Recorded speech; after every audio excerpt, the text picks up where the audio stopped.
Hi guys, দেখো এখন মাছ খাচ্ছি।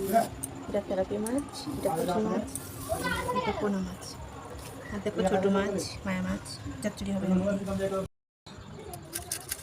কেটে নিলাম, কেটে নেবো।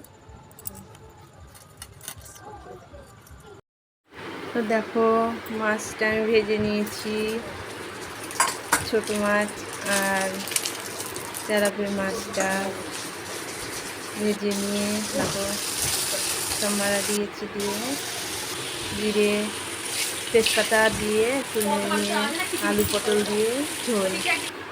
দেখো নুন হলুদ দিয়ে দিলাম, দেওয়ার পরে দুদিকে দুটো রান্না হচ্ছে। দেখো এটা চচ্চড়ি। তারপরে দেখো মশলা দিয়ে দিলাম, জিরে বাটা, আদা বাটা, হলুদ গুঁড়ো, লবণ দিয়ে মশলাটাকে ভালো করে কষিয়ে নিলাম। কষিয়ে নেওয়ার পরে জলটা দিয়ে দিলাম, জল দেওয়ার পরে এদিকে চচ্চড়ি হচ্ছে, চচ্চড়ি ভেজে নিয়েছি। তারপরে মাছটা দিয়ে দিলাম, দেওয়ার পরে খানিকক্ষণ ফুটিয়ে নেব।